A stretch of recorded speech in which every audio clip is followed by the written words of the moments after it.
Bonjour, je suis professeure Milena Santoro, je suis la référente de l'Institut des Amériques au pôle Georgetown. Bonjour, je m'appelle Laura Caillé, je suis doctorante en droit public à l'Université d'Aix-Marseille et je suis actuellement représentante du pôle Washington pour la période 2018-2021 pour l'Institut des Amériques. Et c'était donc un mandat assez particulier à cause de Effectivement. la pandémie. Mais je voulais poser la question tout d'abord des activités que tu as pu mener pendant ton mandat. En effet, ça a été un mandat compliqué, notamment la dernière année, mais heureusement, on a pu transitionner d'un format présentiel à un format virtuel. Plusieurs activités ont été conduites avec le pôle Washington pour valoriser notamment les apports de la recherche française sur les Amériques. Notamment des conférences. La première a été organisée au printemps 2019 sur la reconnaissance des droits des peuples autochtones dans le système interaméricain. Et puis ensuite, le projet a été un peu plus orienté vers la question des femmes autochtones disparues et assassinées en Amérique du Nord, avec une première conférence qui a été organisée en collaboration avec une université à Vancouver en juin 2019, et puis ensuite une seconde conférence qui a eu lieu à Georgetown cette fois, en novembre 2019 avec le groupe de recherche que l'on a créé sous la direction de Betty Jacobs et avec lequel tu as également travaillé sur les femmes autochtones disparues et assassinées. Et donc cette seconde conférence a été une vraie réussite, si on peut dire, Extraordinaire. puisqu'on a eu la chance d'avoir Deb Haaland, qui est aujourd'hui secrétaire à l'intérieur sous l'administration Biden. Donc ça a été pour nous un tournant, je pense, dans ces 3 années. Et puis ensuite, il y a eu la pandémie et on a dû transitionner vers un programme un petit peu plus virtuel. 2 conférences ont été organisées, notamment en partenariat avec l'Université de George Washington, sur à la fois le pluralisme juridique et les droits humains des peuples autochtones, donc au sein de 2 différents webinaires. Et puis récemment, on a organisé une dernière conférence pour conclure un petit peu ce mandat, qui liait à la fois Amérique centrale et Amérique du Nord autour des questions de gender, indigeneity and migration. Voilà pour le programme. Extraordinaire, surtout étant donné les difficultés auxquelles tu as dû t'affronter. On a quand même un dernier projet que tu n'as pas mentionné, qui est un entretien avec la cinéaste Sonia Bonspiel-Boileau, cinéaste autochtone du Canada. Et donc, on va essayer de publier notre entretien avec elle dans les mois qui viennent. Bien sûr, c'est un projet qui tient aussi à cœur puisque ça permet, je pense, de pouvoir concilier nos 2 recherches communes. Et puis de rendre très concret ce travail qu'on a mené et aussi l'accompagnement extraordinaire pour lequel tu as travaillé durant ces 3 années. Donc je te remercie. La région de Washington étant ce qu'elle est, je voulais te poser la question sur les occasions ou les opportunités que tu as rencontrées pendant ton séjour. C'est vrai que Washington est une ville unique de par son dynamisme. Et le dynamisme, il n'est pas seulement académique, puisqu'il est vrai que j'ai pu trouver toutes les ressources nécessaires pour conduire mes recherches. Énormément de conférences sont organisées. La librairie de Georgetown est absolument exceptionnelle. Pareil pour la Library of Congress. Mais au-delà de ça, il y a un véritable réseau, également plus professionnel, militant, politique, qui est assez incroyable et qui est très enthousiasmant aussi. Et je dirais que cette expérience a été unique parce qu'elle a permis de me plonger en fait. Elle m'a donné cette opportunité-là de sortir du milieu académique pour aller discuter avec d'autres sphères, la sphère militante, la sphère institutionnelle.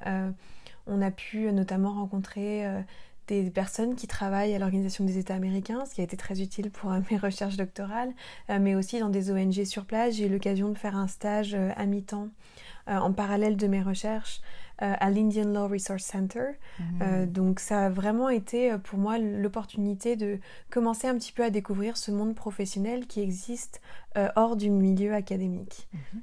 Tout à fait. Et je pense que vis-à-vis de ce stage, c'était extrêmement enrichissant parce que c'était vraiment voir à l'œuvre les idées théoriques que tu étais en train de développer par tes recherches. Effectivement. Et plus globalement, c'est vrai que d'être à Washington, ça permet vraiment de concilier 2. Et je pense que c'est aussi une des spécificités de ce contrat doctoral fléché.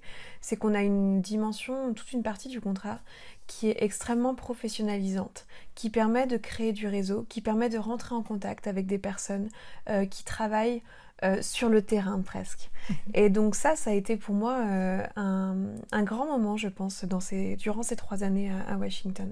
Alors, qu'est-ce que tu ferais comme bilan de ces 3 années de mandat? Beaucoup de choses qui ont été apprises. C'est dur presque d'essayer c'est presque trop frais pour l'instant. Mais je dirais que ce qui a été le plus fort et le plus intense, ça a été l'immersion sur le long terme.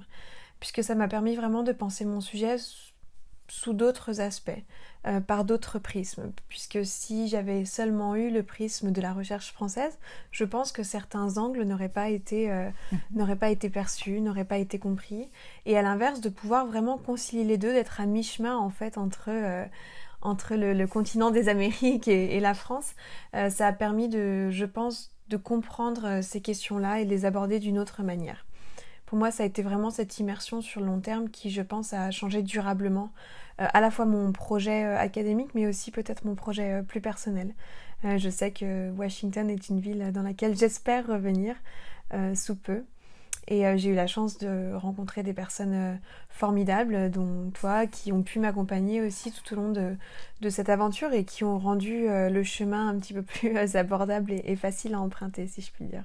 Et je vais dire aussi, pour moi, le bilan est extrêmement positif parce que ce que toi, tu faisais a enrichi ma propre perspective. Je travaille sur le cinéma autochtone, donc tu as élargi ma manière de voir. Et peut-être que je n'aurais pas invité Sonia Bonspil-Boileau s'il n'y avait pas toi pour me montrer l'importance de cette question des femmes autochtones disparues et assassinées.